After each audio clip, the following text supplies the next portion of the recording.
So hello my dear friends, welcome to my another video. So I've been here after a long time, isn't it? So first of all I want to apologize for that reason that I was unable to make videos upon the topics because I was busy preparing for my competitions. So I hope you get it right. So sorry for that, and now let's look at the topics one by one. So today I am back with my video on the topic antibodies. So let's look into the matter. So what are antibodies actually? See over here I have drawn one diagram. So here the green portion colored represents the heavy chain and the yellow one represents the light chain. See, I have mentioned it over here. Now let's cover the points one by one. So here two heavy chains are connected with the two disulfide bonds. Here you can see the blue lines which connects the two green chains over here. So these two lines represents the two disulfide bonds.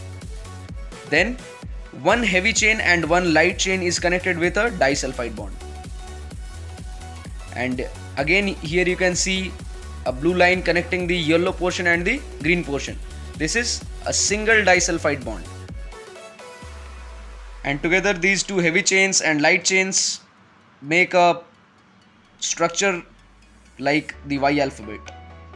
See, I have written it over here that two heavy chains plus two light chains look like the Y alphabet. I hope you are getting it. So please have a note of it. Now let's look at the other points too. So here you can see that the same diagram but with different shades. Now let's look at the points. See, the above portion is marked as the N terminus, whereas the below portion is marked as C terminus of the same antibody. But let's try to find out some new points over here, new marks. Okay, so see, from the bottom part CH3, CH2, then at the right side Cl, Vl, CH1, VH. What are these?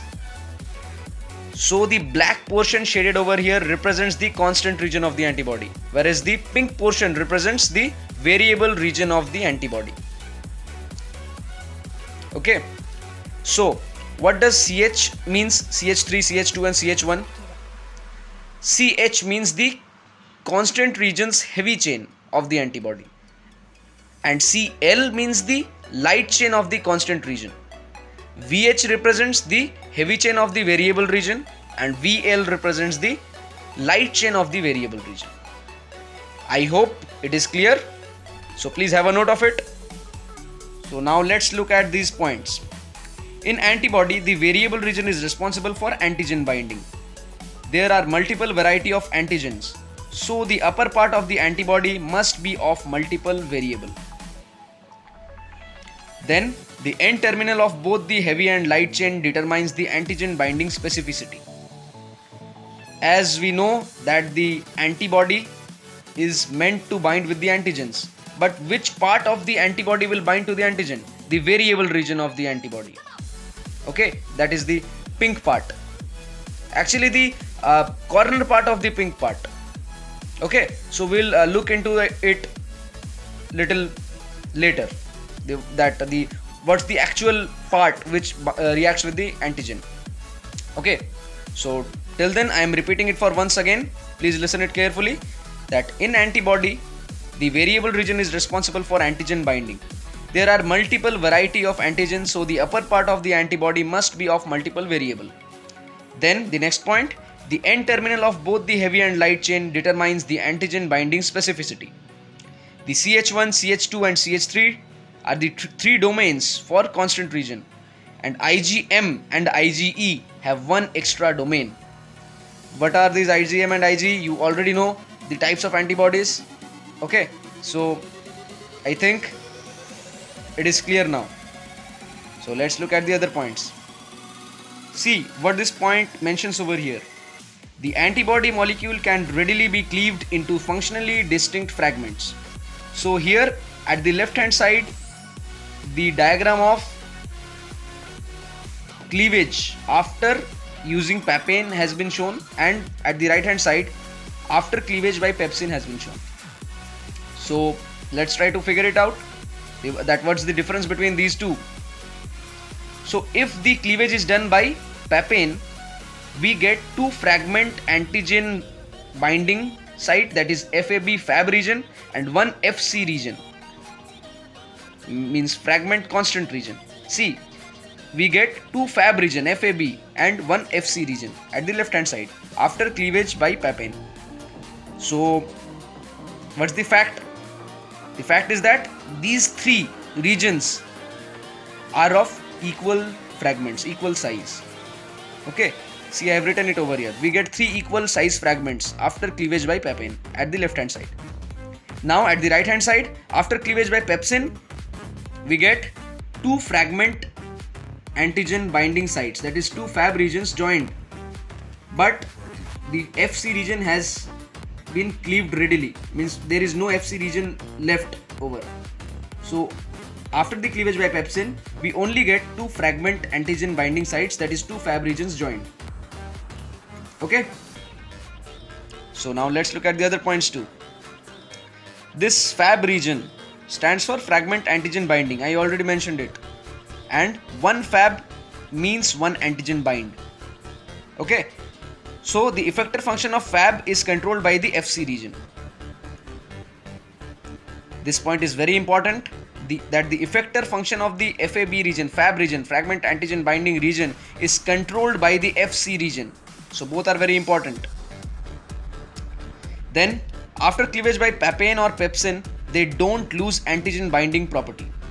As you can see that no matter what the enzyme is, either it is pepsin or papain, the Fab region is intact. In papain, we get 3 equal size fragments, whereas in case of cleavage by pepsin, we get 2 fragment antigen binding sites, 2 Fab regions joined together, but the FC region has been cleaved completely. So both of these gives us Fab regions, and Fab region means that they don't lose the antigen binding property. Okay, so they can still bind the antigens. I hope it is clear. So now let's look at the difference between the terms affinity versus avidity. So what does affinity means? Affinity measures the strength of interaction between an epitope and an antibody's antigen binding site. What does this term epitope means? Epitope is the part of the antigen which reacts with the antibody. I repeat, epitope is the part of the antigen which binds to the antibody's variable side, variable region. Okay, so you already know that the antibody can't bind the whole antigen. Okay, so there should be some recognition part that is termed as the epitope. I am repeating it for once again. Affinity measures the strength of the interaction between an epitope and an antibody's antigen binding site.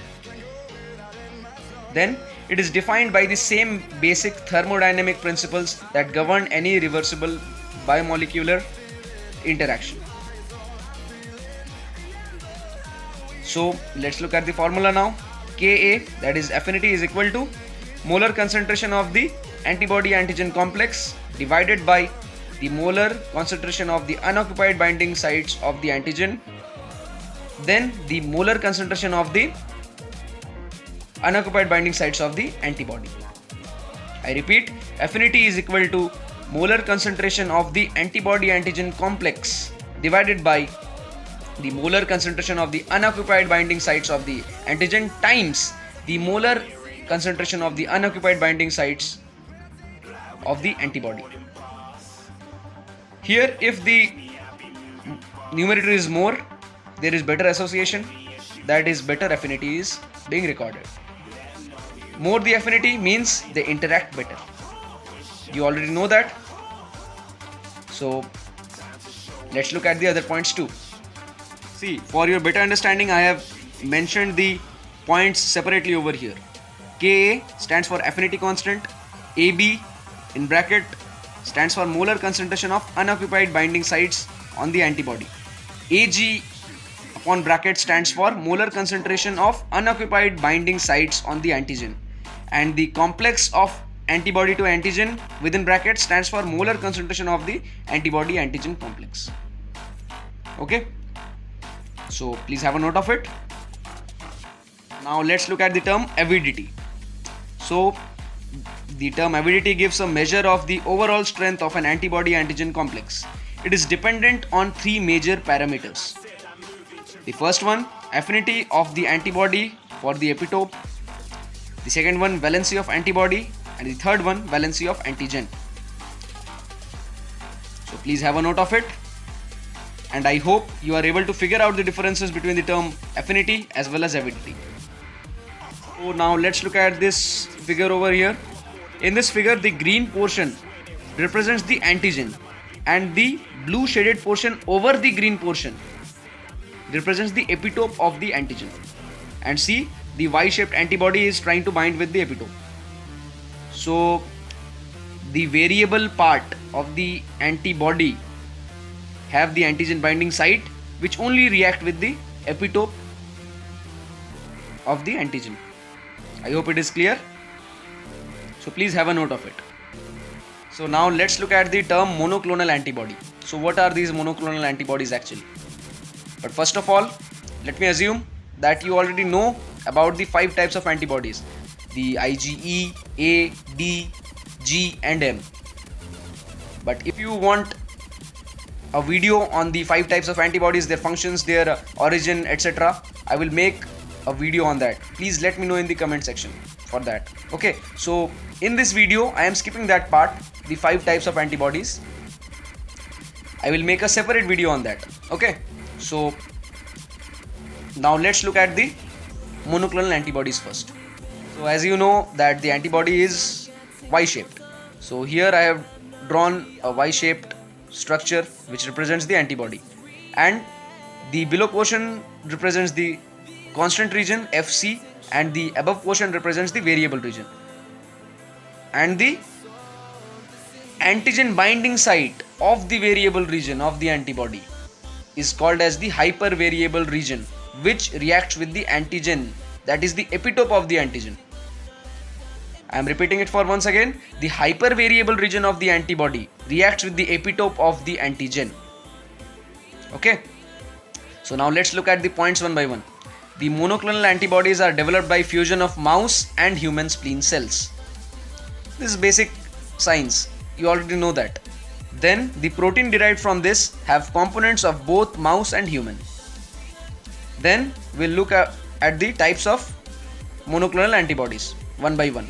Here comes the first type of monoclonal antibody, the mouse. Here the entire antibody part is derived from mouse protein, that is murine based monoclonal antibody. So when we inject this protein inside human body, hypersensitivity occurs, as mouse protein is a foreign protein for the humans. So what will happen if we inject this protein in our body? Our body will sense this protein as a foreign molecule, then it will lead to hypersensitivity reactions, isn't it? So to reduce the percentage of mouse protein, we further developed chimeric monoclonal antibodies. At first, we just worked on the murine monoclonal antibodies type. Then, after looking into the hypersensitivity reactions, we further developed the chimeric ones to reduce the percentage of the mouse protein. Okay, so now let's look at the chimeric monoclonal antibody.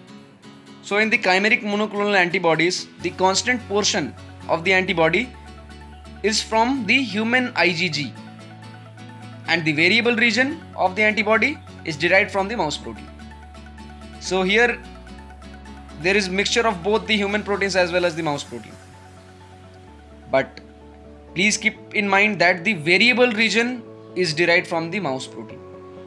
Okay, see I have written it over here, the variable component from the mouse in the chimeric monoclonal antibody section. Okay, now let's look at the third one, humanized MABs, humanized monoclonal antibodies. So what happens here is that both the constant and the variable region are from the human cells. Only the hypervariable region of the antibody is from the mouse protein. You already know that what is the variable region, what is the constant region, and what is the hypervariable region. So from these three parts, the constant, variable as well as the hypervariable, the constant and the variable segments are derived from the human cells. Only the hypervariable portion is derived from the mouse protein. Okay, so please have a note of it. And now let's look at the last one, that is the human monoclonal antibodies, human MABs. So it is totally easy that the complete portion of this antibody is from the human cells. Okay, so first we developed murine based monoclonal antibodies. Then we found out that there are huge cases of hypersensitivity reactions in the human body, as the mouse protein was just foreign to our body if injected. Then we developed from murine based monoclonal antibodies to the chimeric ones, where the variable region was only from the mouse protein. Then further we developed humanized monoclonal antibodies, where only the hypervariable region composed of the mouse proteins.